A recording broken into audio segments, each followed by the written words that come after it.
Manna Shamsu BK ne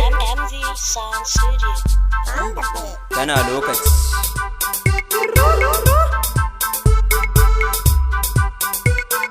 To ki fidda ni kunya, yan mata ki fidda ni kunya, ki fidda ni kunya dan Allah, ki fidda ni kunya. Manna ki fidda ni kunya dan Allah, ki fidda ni kunya.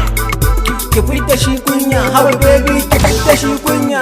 Manna to waya ta ce ba kati, na ci bashin tuke aital MTN ba na saka kati, har ta kai ga sirri balayin gashi yau an tashi da waiza aljihu na ba ko naira. Na je gida na farmaki waya, yara har sun cinye kumaman. To menene ya faru? To ai komai ma ya faru, kin san yar gidan Amir Dogo wacce dai ne ta baki bayanin ta, har da hotunan ta. Sannan mun haɗu ne fa a filin jirgi, yau ta ce za ta zo ta mu gaisa, har ma da yar gidan ɗan tata. To wai ta wacce hanya ce zan taimaka ka fita a kunya? Kin san gidanmu dangarkara ne, sannan gidanmu ba mu da kofa, sannan ga akuyoyin gwaggo kullum dare da rana kuka, ba ɗakin saukar baki haka ko ɗan tayis na zamanin nan ba. Ƙarya kuma ta fi cikin kato, amma menene zamma? Yau kwa gidanku nake so ki kai ni, zan yi fita ta fitar ketare ni, za ki aran kayan yayan ki tun na Ingila a karatu, zan sauke su gidan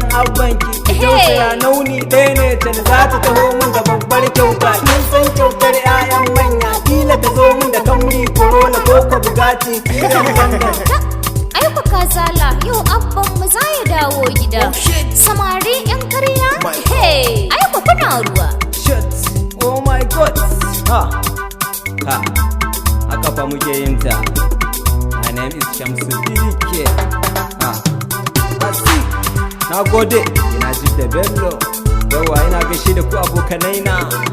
A Umar ai tare da kai muka sha ruwa buta, ina mai nasibi. Ina gaisuwa. Haka muke yi, ina su Kamsi.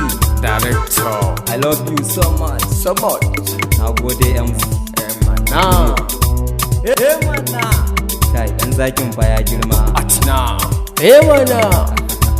Na gode. Kawai ku huta gari. Lokaci ne. Ban fidda rai da samu ai tun da ni mene. Ni ma ne. Allah kaɗai na dogara da shi, babu kowa ne. Mana. Ta.